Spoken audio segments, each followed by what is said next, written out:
voy a presentar a Onkar en inglés. Onkar, are you there? Yes, hi. Hi, Onkar. Welcome. Thank you for being with us today. Thanks for having me. All right. Take it away, Onkar. Okay, and do we need to check anything about translations, or I should just go? You can just go. We're all ready. Just a reminder to, speak slower as we usually remind you to. Yeah, I'll try. It's not always easy. Well, good morning. Thank you for joining. It's a pleasure to be here. Thank you, Maria, for the invitation. Thanks. I'm going to start with a personal anecdote. I grew up in Canada, so I'm Canadian, though now living in the US. But when I was 9-10 years old, I had the opportunity to go to Africa. So I spent a year in Ethiopia, in the capital, Addis Ababa. And I remember how shocked I was in moving for a year from Canada to Ethiopia. The level of poverty, of squalor, there was a lot of political oppression. There were soldiers in the streets every day. And there were so many people living on the streets. I can remember the sights, the smells. It felt like a different world. And during that 1 year, I even had, we went for a week or two to India. And India seemed like a level up from Ethiopia, from Addis Ababa. And I particularly remember, so I was 9-10 years old. This is before I'm even in high school. It's certainly before I've read any Ayn Rand or any philosophy, which I went on to study. Any economics I have not read at that time. But I remember when I returned to Canada and we flew into Toronto, which is now the major city in Canada.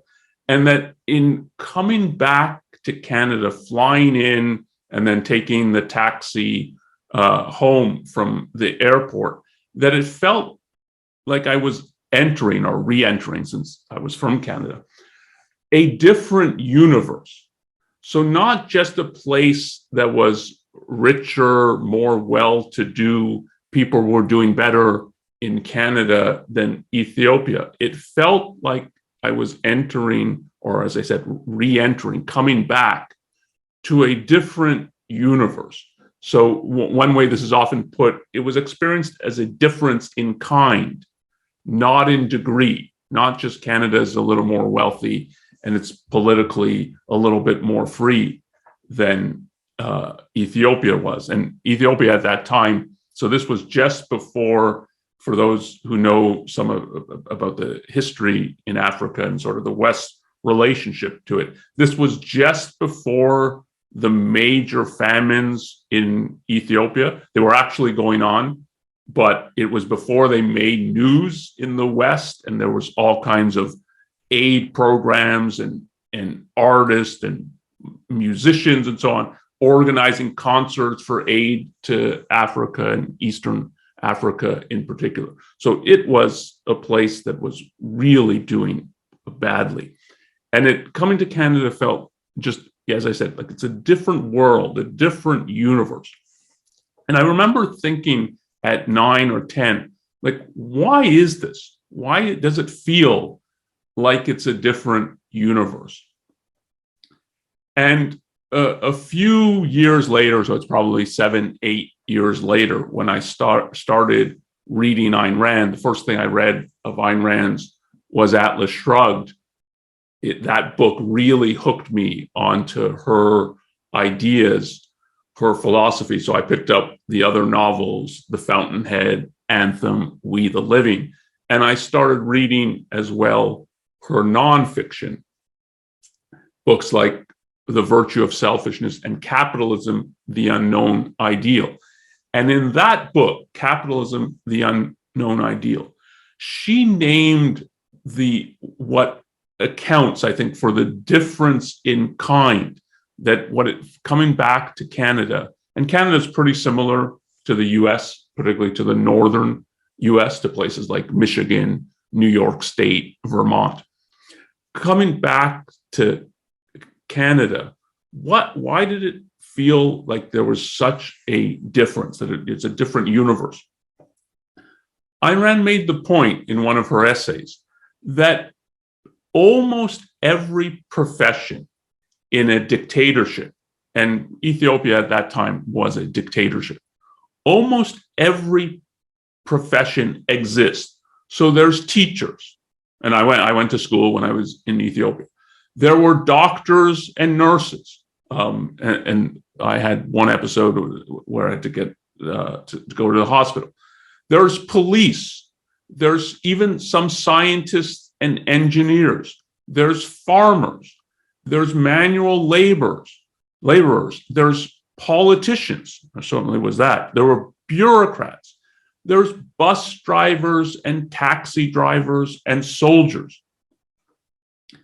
But there's one profession that was absent, and that was business people, and especially big business. So in Ethiopia, there were no Coca-Cola factories, no Toyota or Volkswagen or Ford dealerships, no IKEAs, no IBMs, no Apple factories or Apple stores, no companies like Facebook or Google or Samsung. There were a few small businesses, like someone owning a restaurant, not even a chain of restaurants, just one family restaurant or one small family grocery store or something like that.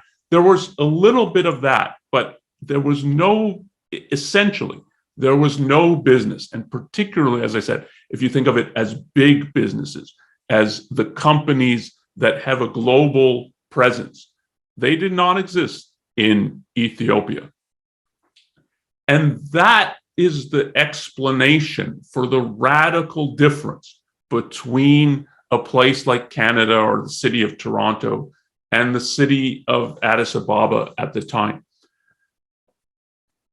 That what was absent, the thing that was present in Canada, absent in Ethiopia, was business, big business. I want to ask two questions about this, the presence of big business and what big business does. I want to ask, what exactly does it do?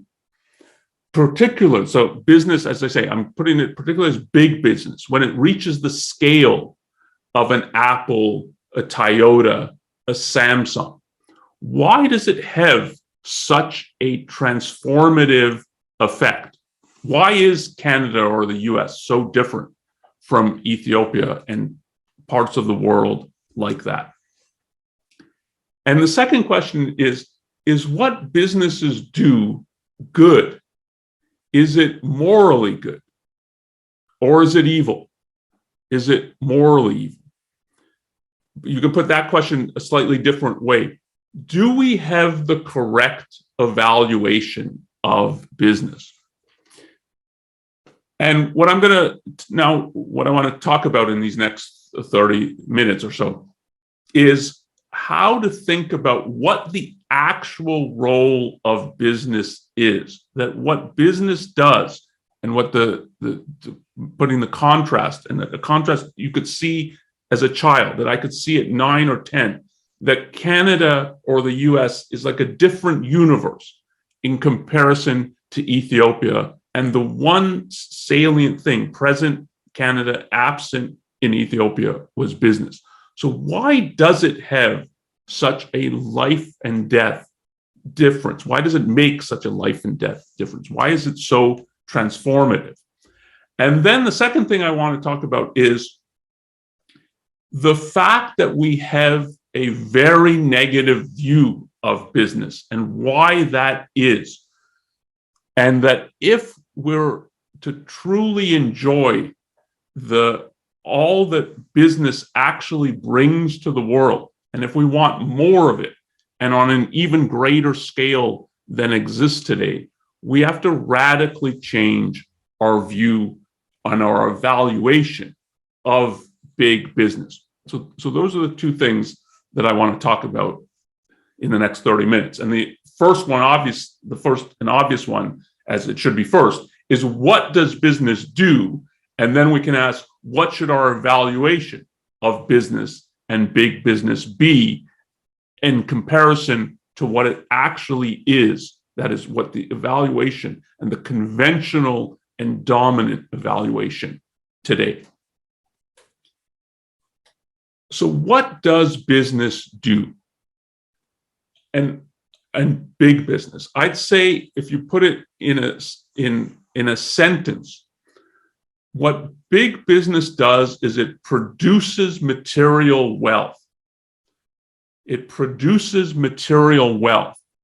To put it that a little differently, what a big business does is it reshapes the earth into a human environment.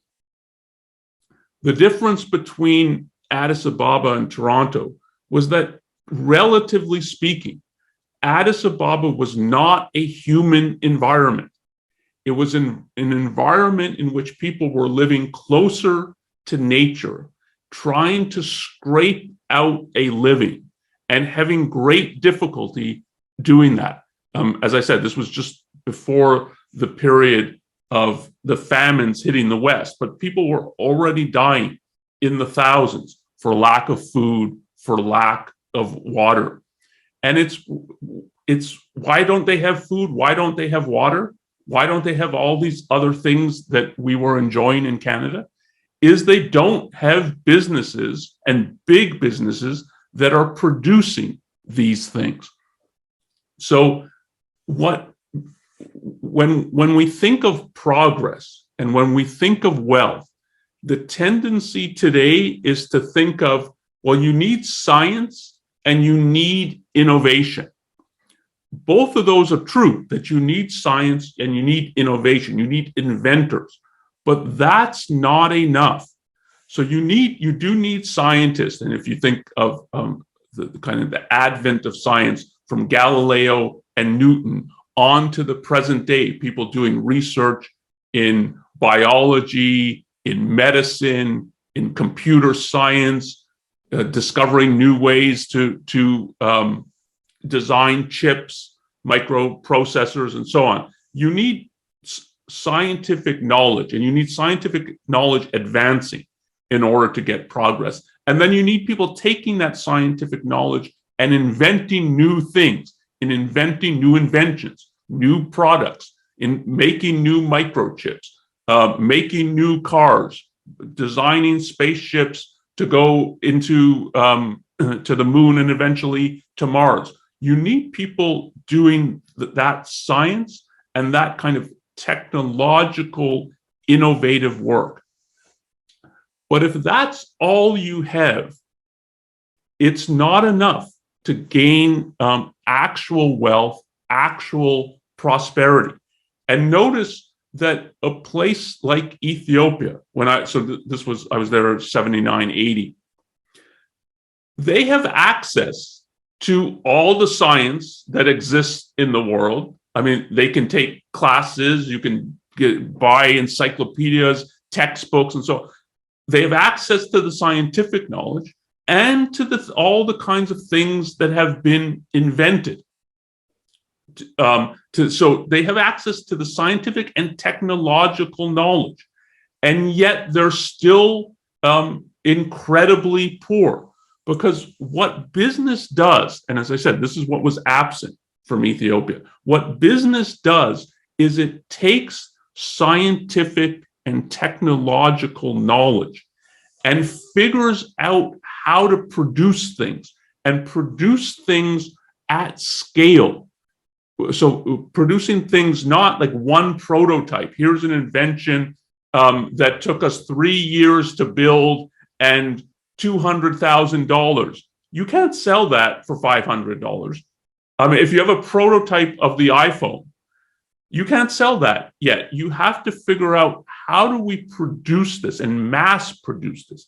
How do we produce this at scale in a way that we can sell it for $500, $600, $800, $1,000? I mean, iPhones vary depending on which one you're getting in price, but we can sell it at that level in mass. I mean, how many people? I mean, it's in the millions, if not it's hundreds of millions of people who own iPhones.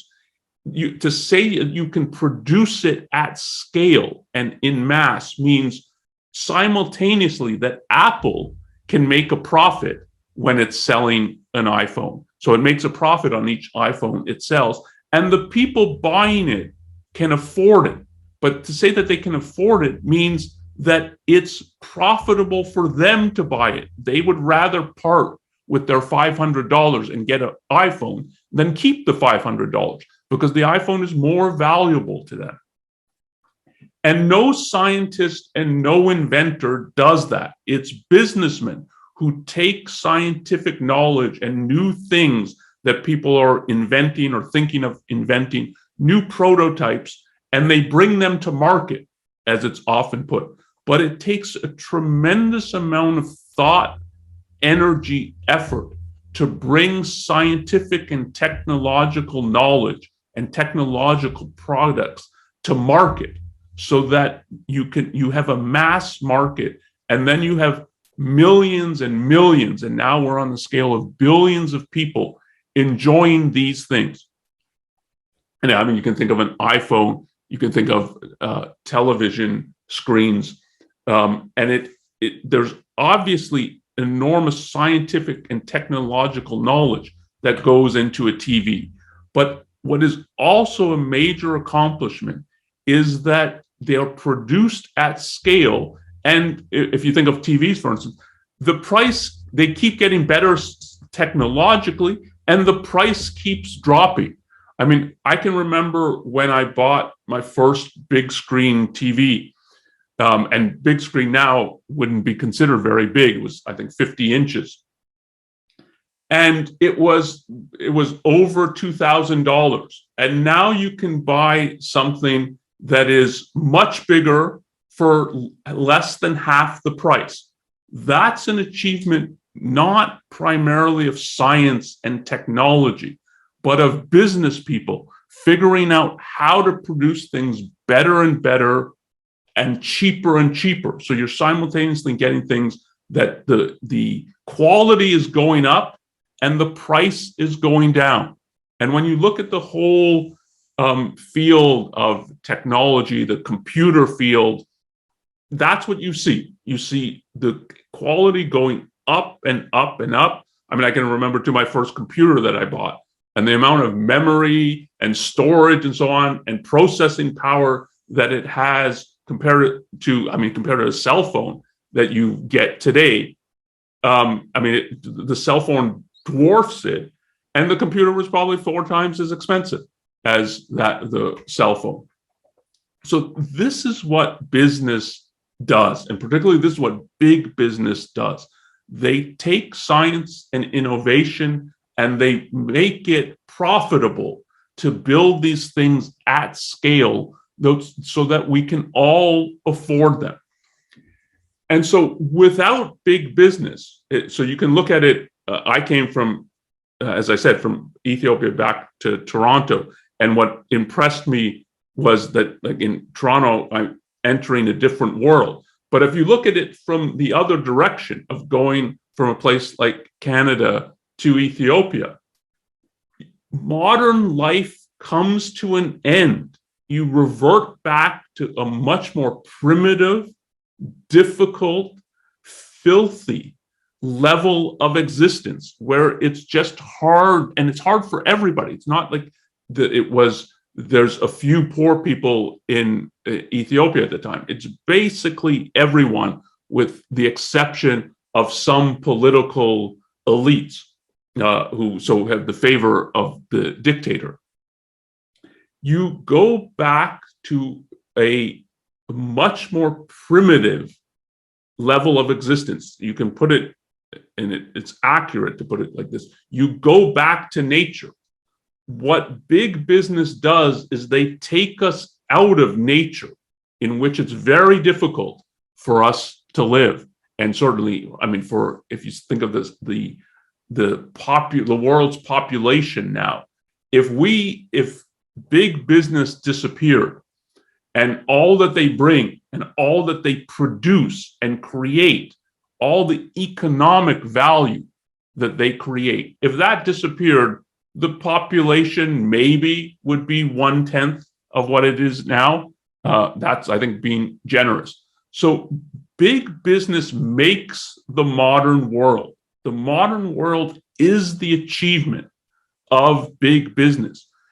So it'll be credited to scientists, as I said, scientists, innovators, people creating new technologies and so on. That is enormously important. It's a precondition of the modern world. But the modern world, that it actually exists, is the achievement of big business. And you can see that, as I say, to take it from when you have a place where big business can operate, is present, is working, and you have a place where it's not present, it's not operative, it is not working. So that, in putting it kind of in brief, is, I think, what business does, what the role of big business is, what its achievement or accomplishment is. And then if you ask, so what is our evaluation of big business? You would think the answer would be, well, it's enormously positive evaluation. We think this is the greatest thing that has ever existed. I mean, something that is so enormously life-serving, life-promoting. You would think that everyone would be kind of falling over themselves to eagerly and widely embrace big business and to celebrate it.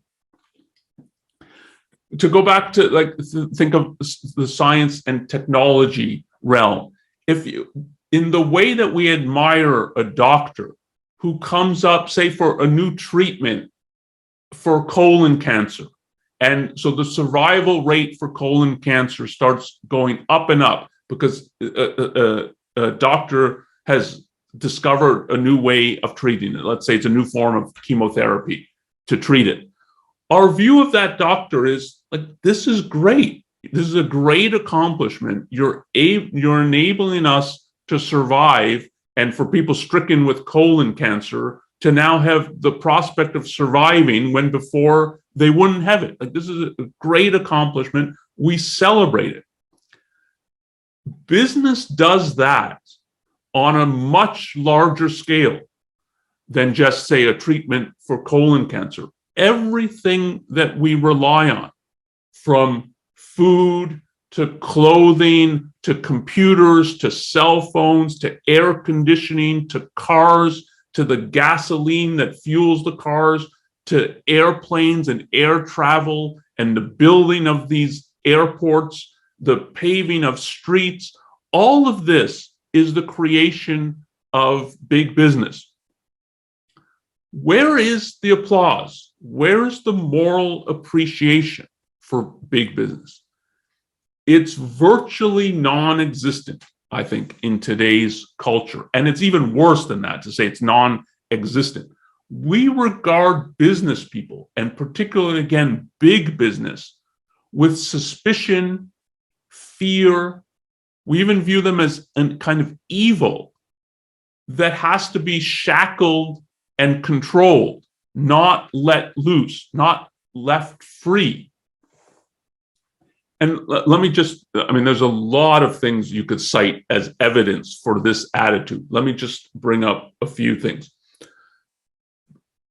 One of the clearest pieces of evidence for this, if you watch movies and television, and it doesn't matter where these series are produced, they can be produced in Canada, they can be produced in the US, they can be produced in Latin America, they can be produced in Europe, they can be produced in Asia. If you watch these from the perspective of who are the villains in the television shows, the movies?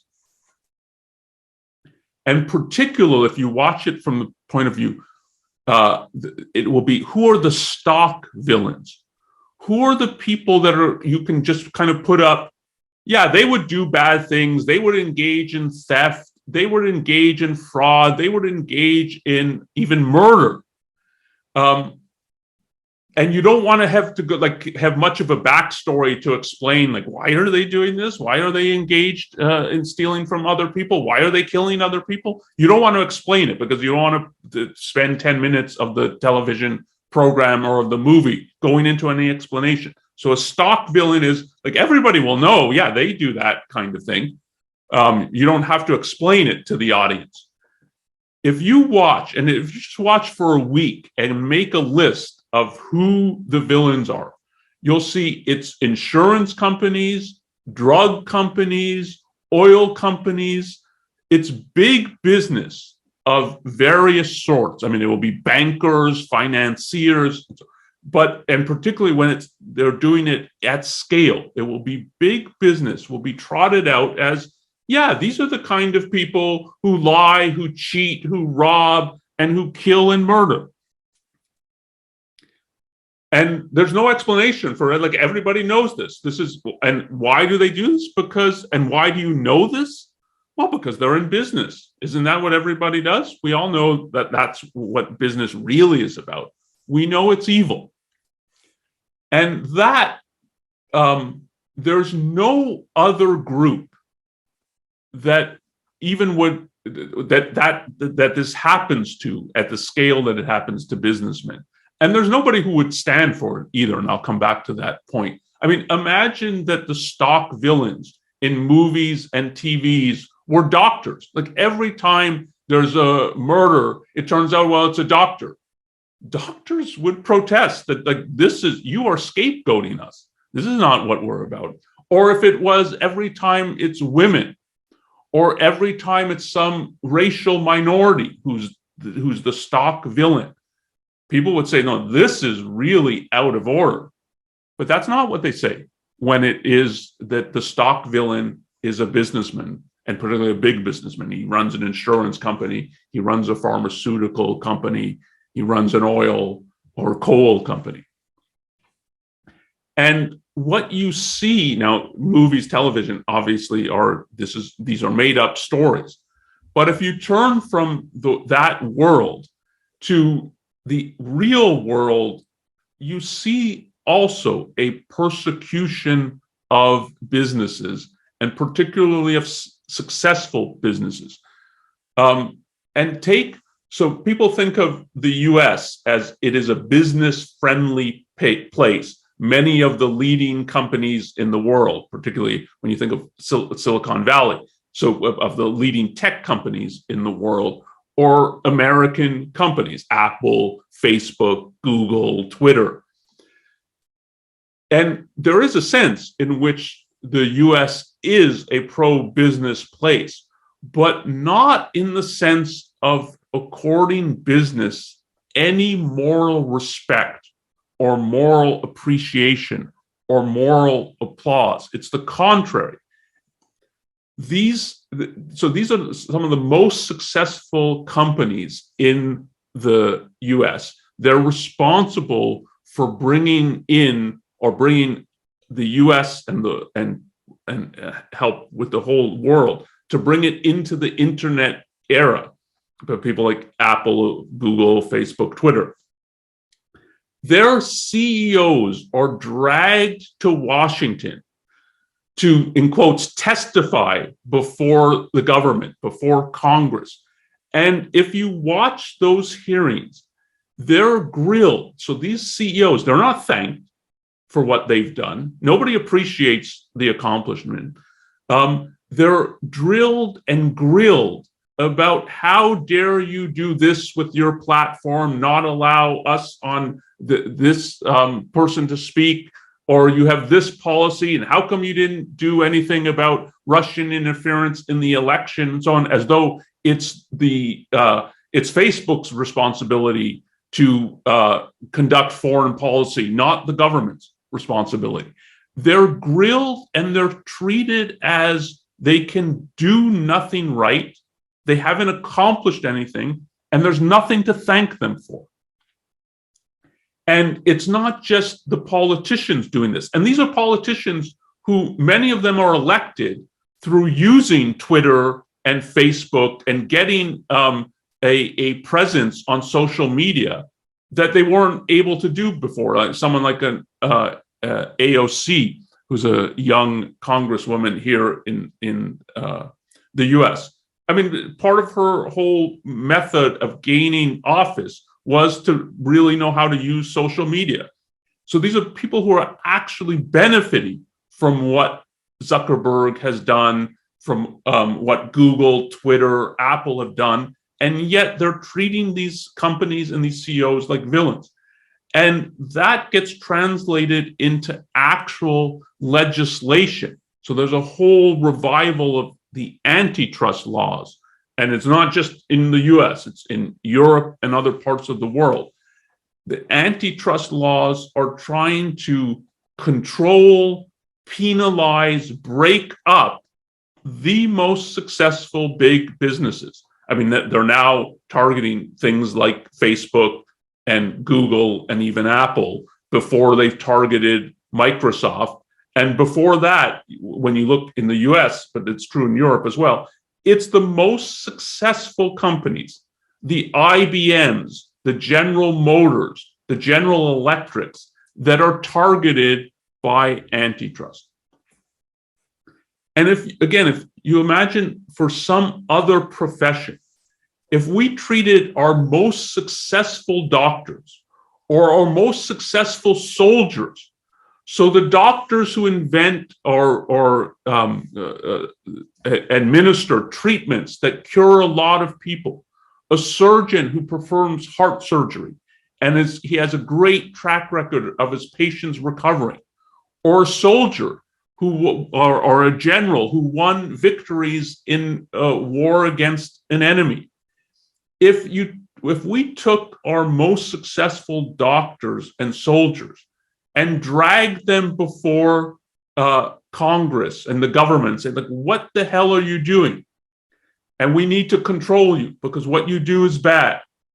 Or if we had the equivalent of antitrust, it's like, we want to limit, you're so successful, we want to limit what you can do. You're performing too many surgeries. You're curing too many people.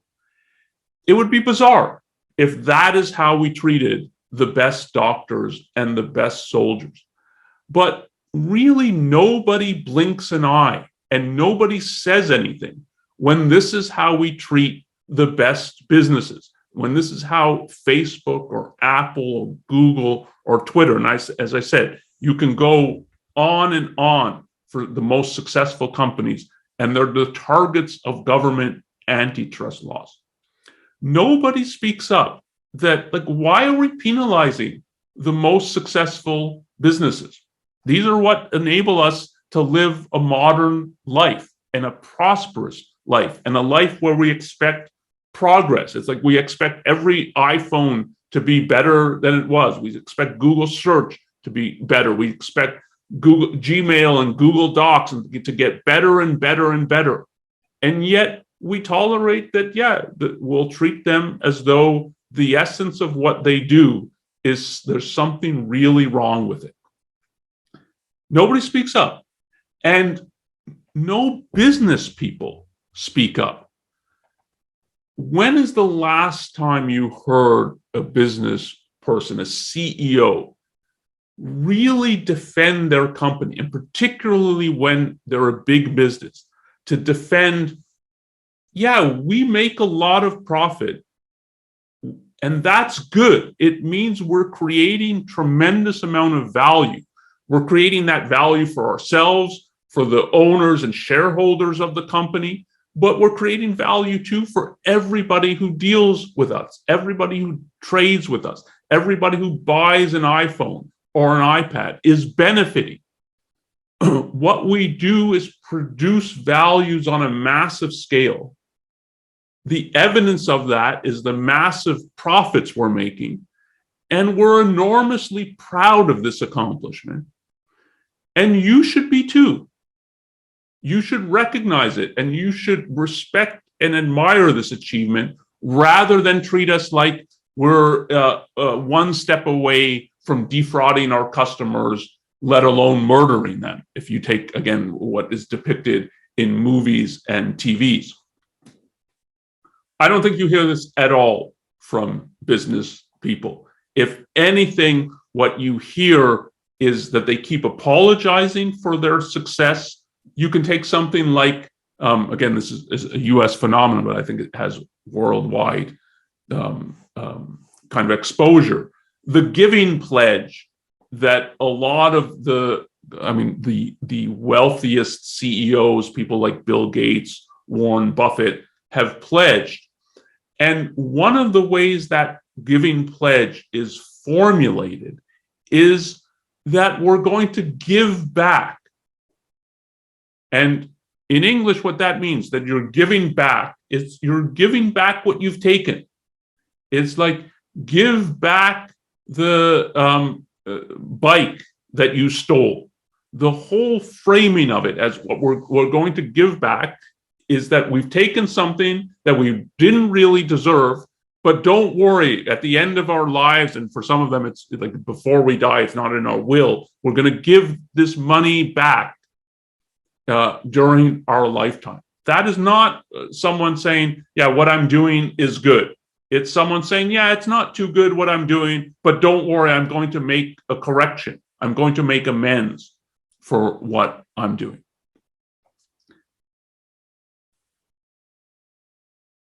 So we have this really, I mean, what should be, it's not for most people, what should be a really, really strange culture and kind of cultural view that business, and particularly big business, is what produces the modern world. It's what produces all the wealth and the progress and the standard of living that we enjoy today that people just 50 years ago didn't enjoy. I mean, I find it amusing now when I meet younger people who've grown up with the internet. They've never known anything but computers and smartphones and so on. And they have a kind of attitude, yeah, life was always like this. No, life was not always like this. You have no idea what your standard of living is and what's possible to you in comparison to people just 50, let alone 100 or 150 years ago. And that's a product of big business. That's what they've achieved and made possible for you. People don't recognize that. And their attitude to this thing that is enormously life-giving and life-promoting is it's bad. And it needs to be controlled, shackled, if not abolished completely. And things like the whole fossil fuel industry that powers basically everything that we do. We can get rid of it. And maybe in 10 years, we'll get rid of it and it won't affect anything. It won't affect our standard of living. So there has to be then a real question. Why is it that something that is so life-giving is viewed as though it's a problem, and often as it's like a real evil that we need to limit, and ideally, if we could, to get rid of? And I think the answer to that question lies in philosophy. It is philosophy that has taught us to view the world like this. And to view the world like this is such a distortion of the actual facts and the actual evaluation that one should have of big business. But we've been taught, and this is particularly in regard to morality, about how to think about what's right and what's wrong, about what's good and what's evil. What we've been taught is completely incorrect. and not like it's a little off what we're taught and we need to tweak it a little bit. What we've been taught is just, it's 100% wrong or 100% false. One way that you can look at it is we've never left the supernatural age. So the modern world comes after the dark and middle ages that were saturated with what life is about, is looking up and falling on one's knees to the supernatural. In the West with Christianity, it's to God and the Christian God. And we've never really abandoned that view completely. Now, we've abandoned it in regard to science and technology. I mean, there was a long progress of and process of, the way to reach knowledge is not through faith, it's not through reading and rereading the Bible. That's not going to tell us how the world works. That won't help us understand motion or chemical reactions and so on. If we're going to understand that, we need to look and we need to see and we need to investigate it rationally with our own eyes. We have to slowly build up theories. The whole scientific revolution, and it was a revolution, is the whole way that the dark and middle ages has taught us to think about how to identify what exists in the world, how it works, and so how we can manipulate it. And technology is about manipulating it so that it can serve our life, to build machines and motors and so on. That required a radical reorientation, but we've never reoriented in morality. And what we've been taught, but this goes back, it goes back decades, it goes back centuries and centuries, is that the pursuit of profit, and what business is about is pursuing profit. I said what they do is they produce economic values that they then trade with other people.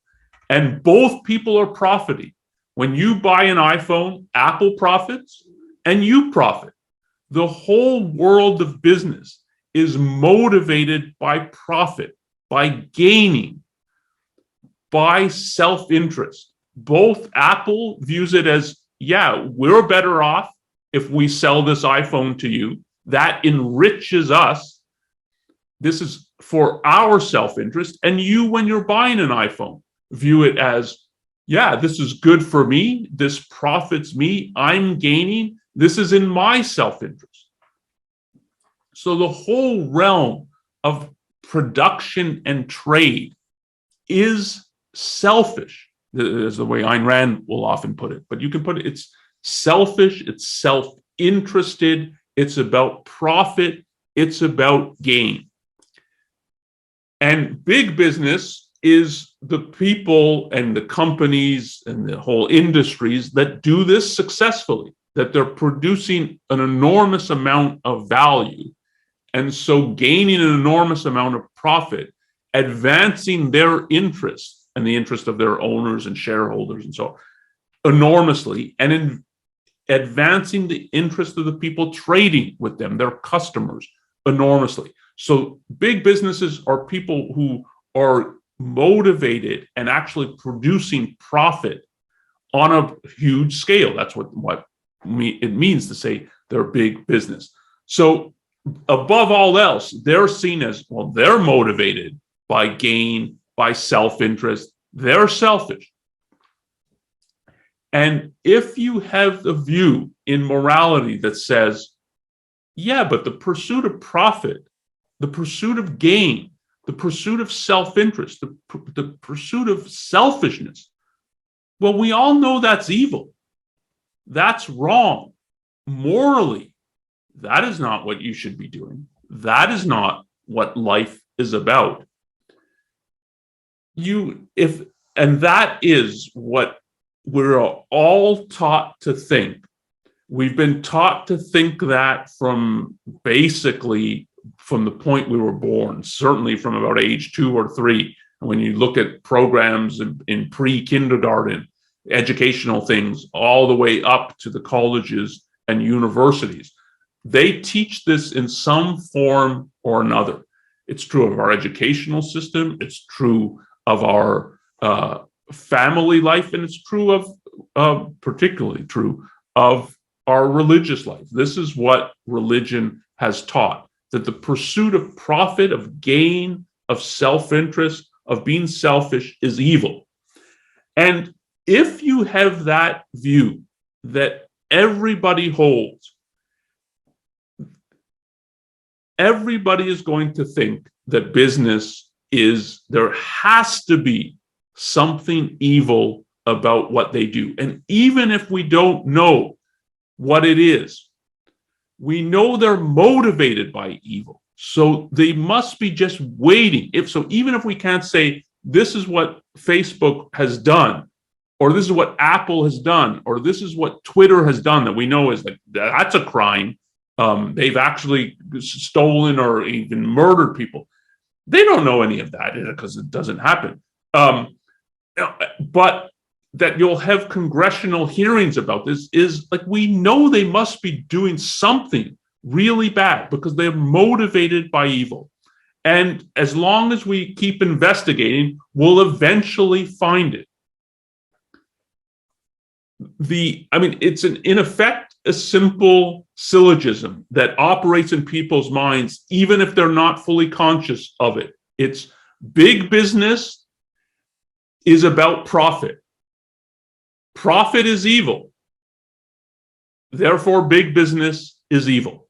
And that is the way people process what big business does, is through that lens of what they've been taught. So it's, or you can put it in a different, if you don't put it in terms of profit, you can put it, big business is motivated by self-interest.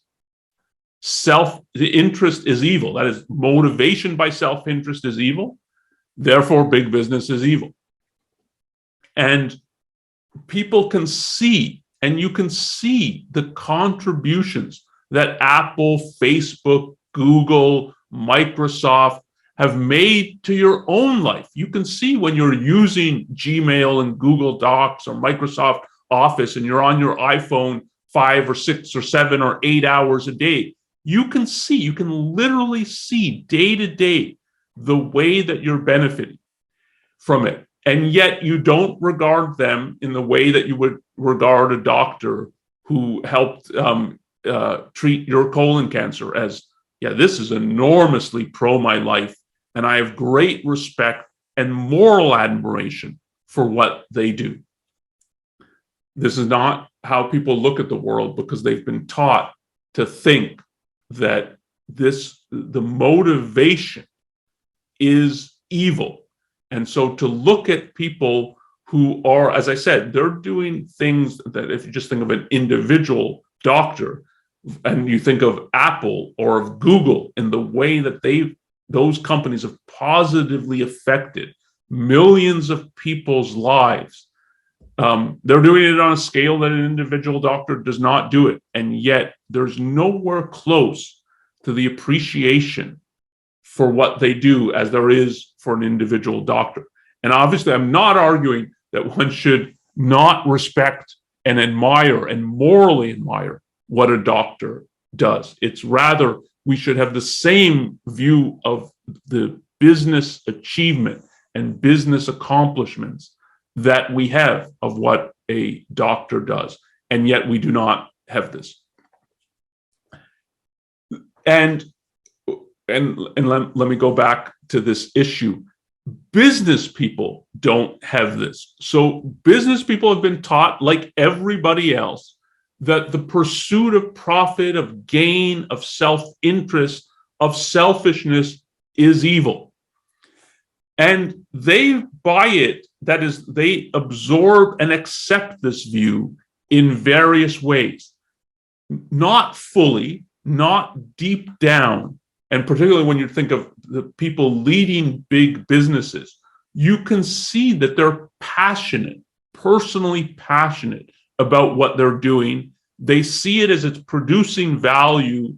They see their own lives and the lives of the people in their company, their employees, their shareholders getting better as a result of what they do. And they see the lives of their customers getting better and better. The people who want to trade and voluntarily trade with an Apple, a Google, or a Microsoft, they see, because it's obvious, that those people's lives are getting better as well. They're not exploiting anybody. They're not turning people into victims. They're through trade, both parties are benefiting. You can see that there's at one level that they're passionate about that. You can when Bill Gates talks about Microsoft and his time at Microsoft, you can see the energy and in his eyes and in his whole person and voice when he talks about it. But what they don't see, and what they've been taught not to see, is that this is an enormous moral accomplishment because it's on the side of advancing life. What they've been taught is, no, this is morally suspect. This is morally wrong. If you're really concerned with what's good, you're not concerned with profit, with making money, with self-interest. You have to be concerned with giving it away. And that someone like a Bill Gates, who's now like his major role is in philanthropy, and certainly his major public persona is as a philanthropist, at giving his money away. There's when he talks about it, it's not in the same way that he talks about Microsoft, but he does view it now as, now I'm doing what's moral. And there's an element in the whole thing of kind of making amends or apologizing for what he did before. When his view and our view should be, what he did before was an enormous accomplishment, an enormous moral accomplishment. And this is what the story of Atlas Shrugged is about. I'll make this the last point and then turn to questions. The story of Atlas Shrugged is a story about what the great producers do. And it's not just about business and business people. So it includes, to go back to something I said before about, like, a precondition is you need scientific discovery and you need invention, you need technological innovation. You have those kind of people in Atlas Shrugged, that there's new scientific discoveries and there's new technological discoveries. If you've read Atlas Shrugged early in the novel, there's an invention. So it's a new technology, a new metal that is better than steel is invented. And there's, in the background of this and other things, there's new scientific advances. But what Atlas stresses, because it's enormously important and has never been acknowledged before, is the role that business plays. You need science, so the people who are creating new knowledge, you need people creating new technology, and then you need the people taking that and making products for a mass market, and thereby, as I said, creating the modern world. And Atlas Shrugged is about just acknowledging that fact, that it is a fact, that this is what is responsible for the modern world. And then of saying, if this is what is responsible for the modern world, we need a radically different moral perspective. We need a moral perspective that embraces that the essence of life is about creating values. And that's not just scientific values or technological values. It's creating economic values. It's creating the values that are actually keeping us alive. The reason we in the more advanced countries enjoy an unprecedented standard of living, that we don't worry, as they worried in Ethiopia, about, like, where's food going to come for the next day. The reason, like, that thought for someone in Canada or the US never even crosses their mind anymore. Yeah, of course, there's going to be plenty of food in the grocery stores tomorrow and the next week and the next month and the next year. And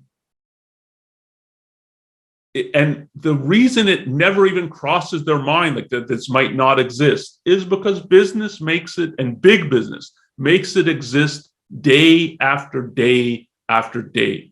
And that morally, you should see, like, this is the essence of life. And far from seeing the pursuit of profit, of gain, of economic values, of self-interest as evil, or as best as sort of, well, okay, we're not going to brand it as evil. We're not going to say it's good. Yeah, you have to do some of that. I guess you have to be practical some of the time. But if you're going to be moral, it's about giving things away. It's about not self-interest, but self-sacrifice.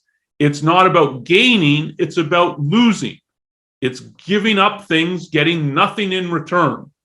That's what life is really about. We need to radically change our moral view. And part of what Atlas Shrugged is about is, yeah, the morality that we've come to think of as correct is perverse. It damns the people who keep us alive. And we need a morality that is oriented around what is required to keep us alive, who are the people who produce a human standard of living, and to give them the moral respect that they deserve because they've earned it. So Ayn Rand often said that what she primarily is about is the creator of a new morality. And it's a morality that embraces life and therefore embraces the pursuit of profit, the pursuit of self-interest, the pursuit of gain, the pursuit of the producing and trading all the values that keep us alive. And it's written for all of us, but it's written in, and you could say in a special way, for businessmen, that the business and big business needs to view itself like this. If you're ever going to achieve, if we want a world in which there's not one or two Facebooks and Googles and Apples, but companies like this in every country and every place of the world, what we need to do is embrace business as the life-giving power that it is. And above all, business people have to do, they have to speak positively in moral terms of their profession. And if they start to do that, that will start to change people's minds. So what Ayn Rand called the sanction of the victim is, here the victim means you're being attacked and penalized for what is good about you. So big business is being attacked and penalized for the fact that it makes enormous profits.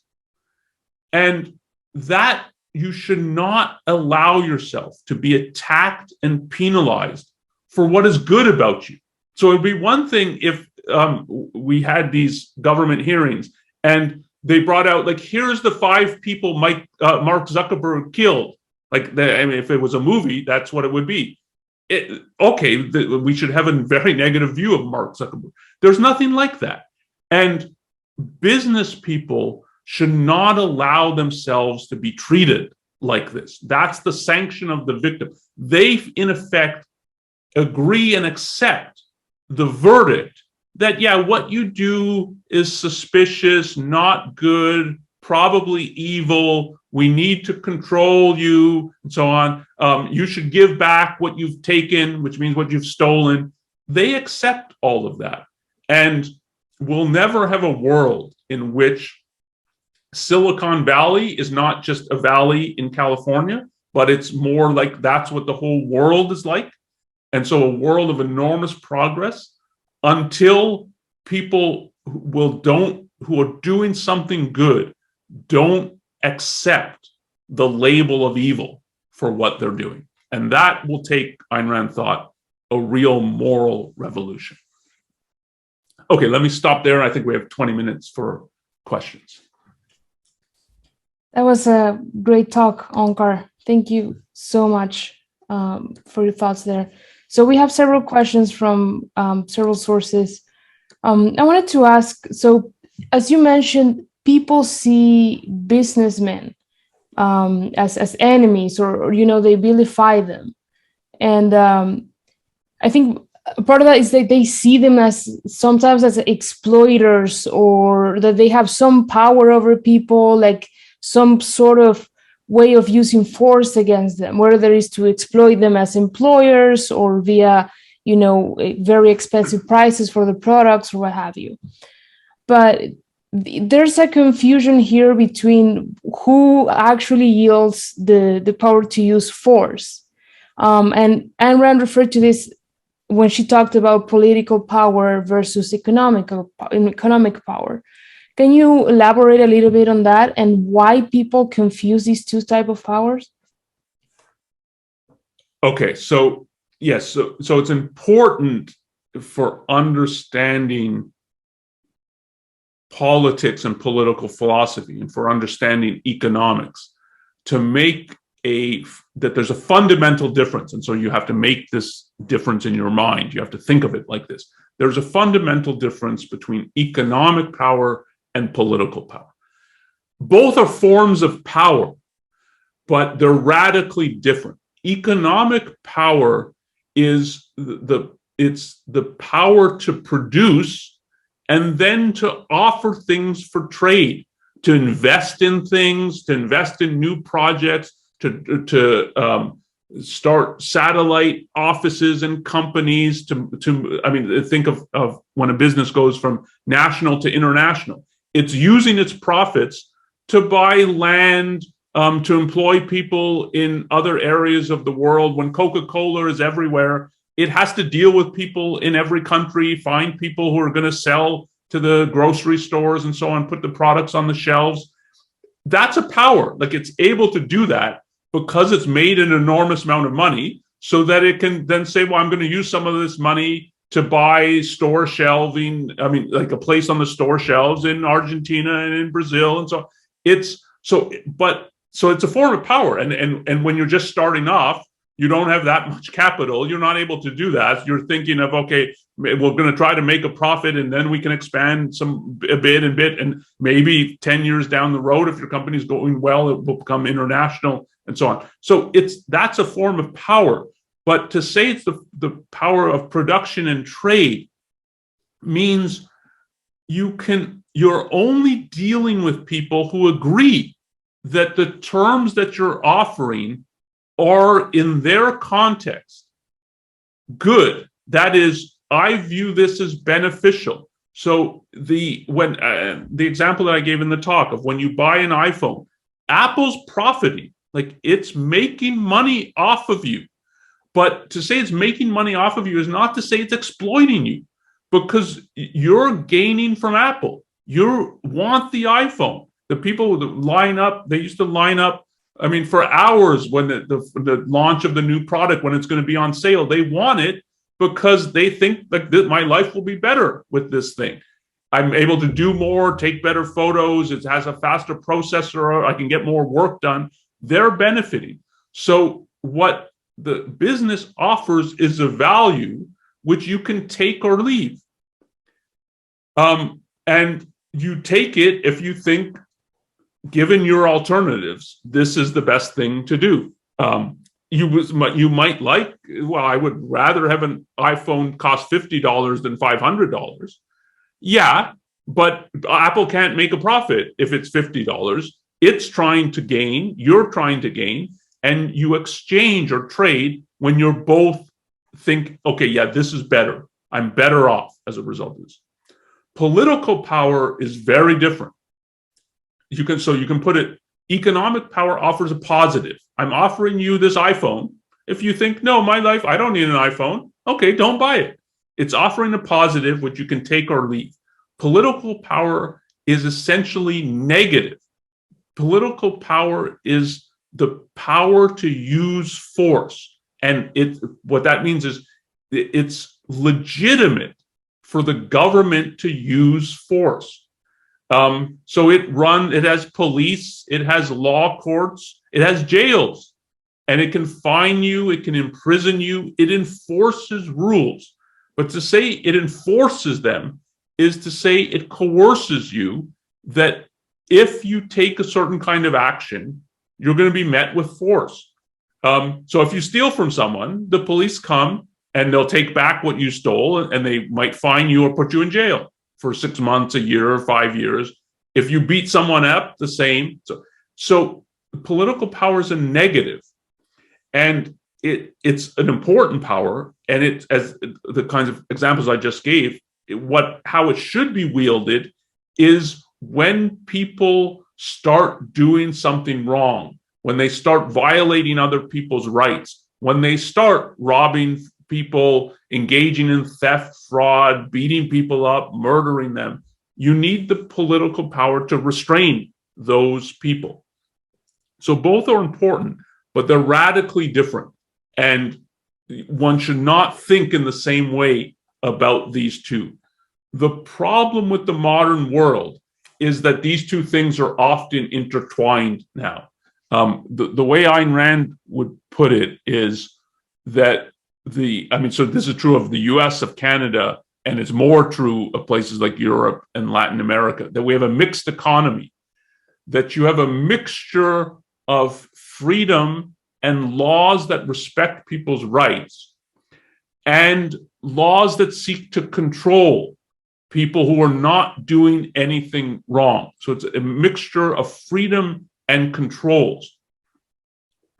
And what often happens in a mixed economy, often is this always happens, if you look a long enough period of time, is that you'll have a class of people in every profession, including business. So you'll have this in medicine, you'll have this in education, of people who don't want to produce values on a free and open market.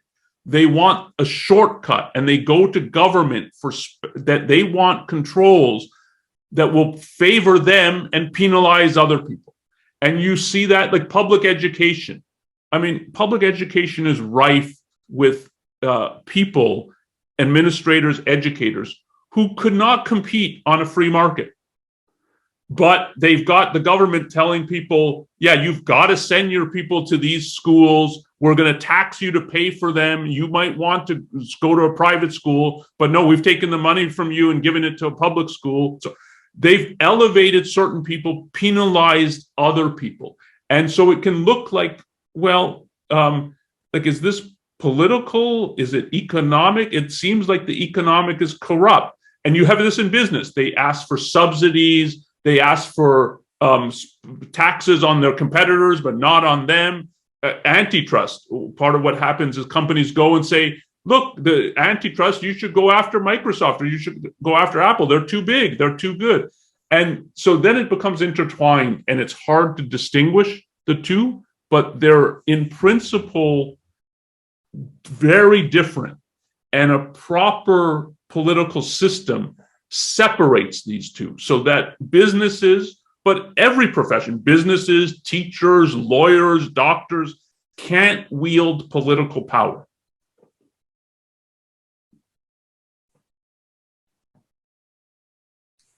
That ties in nicely with my next question, which is, as you said, there are some businessmen that, work on using political pull and favors and all that stuff. And then there are businessmen that are truly creating value via their actually productive activity. But in the context, and like you said, there has to be with a proper role of government, there would be a separation so the former type of businessmen cannot exist. But in the context that we live today, where politics is very corrupt, and sometimes businessmen don't have a chance to but to engage in certain, political, like to lobby or do certain political, or ask for certain political, or engage in politics in general, even going as far as to, have to bribe someone just to get a permit to open, a store or something like that. How should we judge businessmen in that context? Yeah, so that is the unfortunate reality in many places in the world. I know Latin America is one such place, but it's true in vast parts of Africa. It's true in vast parts of India. And it's unfortunately true more and more in places like the US, Canada, Europe, because government has so much control and there's so many bureaucrats. There's the issue of how do you navigate all these controls, and it can feel, and it sometimes is, that you're either literally bribing these people or in effect bribing them to not penalize you too much for things that you're doing that are good. And I think so. This is a difficult issue to navigate as a businessman. I think you want to do this as little as possible. You should be on guard that this, by its very nature, is corrupting. So you have to think, like, is it corrupting my whole way of thinking about business? And more I'm just figuring out, like, how can I get an angle on the government so that I'm profiting and so on, but I'm not really producing anything. It's just the government. In effect, I'm getting handouts from the government and so on. You want to minimize that. Often what happens is the better businessmen flock to the areas of the economy that are relatively free. So one of the reasons Silicon Valley became Silicon Valley is the whole high-tech sector in the US, comparatively speaking, has a lot of freedom. And so that's one option too, when people are thinking about business and so, go into those areas that are relatively uncontrolled. And there now government is pushing, we need to control Facebook and Google and so on. But for decades, there was relatively little control of these kinds of companies, and Microsoft before that and so on. But the other thing is, you have many ways to fight. And this is also part of the message of Atlas Shrugged.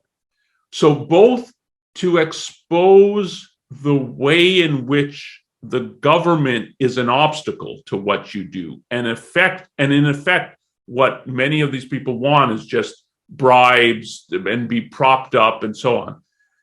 And even more important than that, so that you can expose some of what is going on. And in the same way that, like, the government is allegedly trying to expose, look at all the bad stuff happening in Facebook. Look at it. Companies could do the reverse. Look at all what the government is doing to us.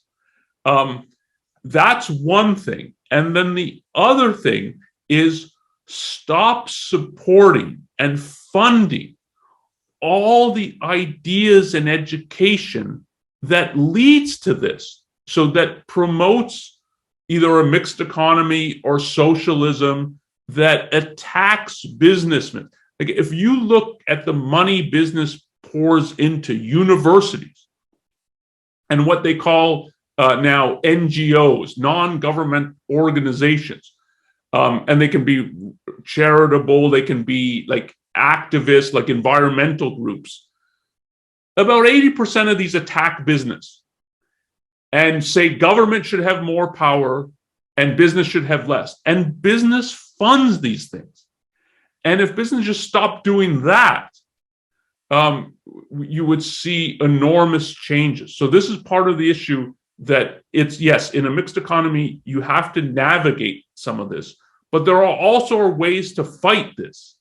And if business fought more, we would have the potential to get out of this. But to fight more means they have to think that what they do is actually good. And this is the issue of the sanction of the victim. If they don't think that what they do is good, if they think it's, yeah, I mean, I guess it's a necessary evil, which is often the way it will be conceptualized, you don't have the courage and you don't have the moral courage to fight. Thank you, Onkar. So now let's turn to a couple questions from Zoom. There are two questions that are related. One of them says that you're talking about, you keep mentioning big business. Does this apply to small businesses as well? And then related to that, Susana says that in Latin America, many people sell stuff in the streets and they are considered, quote, illegal because they are not government regulated and they often don't pay taxes. Although they do have to pay, like I was saying earlier, like all kinds of bribes to be able to work. So her question is, can we say they are also the motor of the world, or how can we define or categorize them? Yes, they play a role. I wouldn't put it they're the motor of the world because they're not that big, but they're still business. And if they're really creating values and making a profit, like if you run some kind of stand selling things on the street, or you're selling food, like you have a cart for food, or they're called food trucks in the US today, or if you run like it's just a family restaurant, and you're creating values, you're profiting, you're enabling yourself to reach a higher standard of living, and all the people coming to the restaurant, if you have like ongoing customers and so on, they view it as, this is good for me to have a night out and have a meal and that I don't have to cook and so on. So both are profiting. But the reason I stressed big business is it's big business that transforms the world. And it's most obvious the role that big business plays, that an Apple, a Samsung, a Google plays versus a family restaurant. But what's also telling then, okay, somebody might not like this restaurant. I don't care for the food there. I know people like it and go there, but I don't like it. But you can't have that attitude towards big business. You cannot have the attitude, I don't like Apple and Google and Facebook and IBM and Microsoft and Volkswagen. So that means I don't like the modern world. And what that really means is I don't value my life. If you really think life in the Middle Ages, when there was no big business, is anywhere close to idyllic, you just don't know what life was like then. And so it's just the scale makes the issues more obvious and more value significant, but they apply to all businesses. All right, so we have 2 minutes left. So one last quick question. How can, from the audience here on Zoom, how can we push back against bad business practices without government intervention? I think he means anything bad that a business can do with a product or to their customers. Yeah, it should be, when it actually happens, it should be identified, criticized, and criticized in moral terms, that what this business, and there have been, I mean, so there certainly happens. Businesses there are some that try to defraud their customers. And if you see a fraud in business, and if you're in business and so on, you should try to stay away. You should want it exposed. People should regard as what is being done as evil. But the moment it goes from, okay, so this tells us something about business as such, you have to say, no, that inference is invalid, and indeed it's perverse. And think of the parallel. Is every doctor good?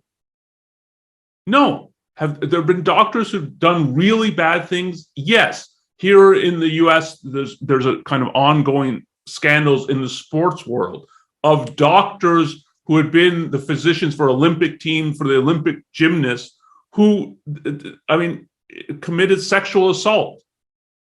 Should should doctors say, oh no, he's one of us? No, obviously they should not. They should say what he's doing is evil, it's corrupt. But it doesn't tell you anything about the profession of being a doctor what this person is not a doctor. He's pretending to be a doctor while he's exploiting people. And the same is true for a businessman that defrauds. It is, you should say, yeah, what he's doing is evil, it's bad, he should be fined or put in jail.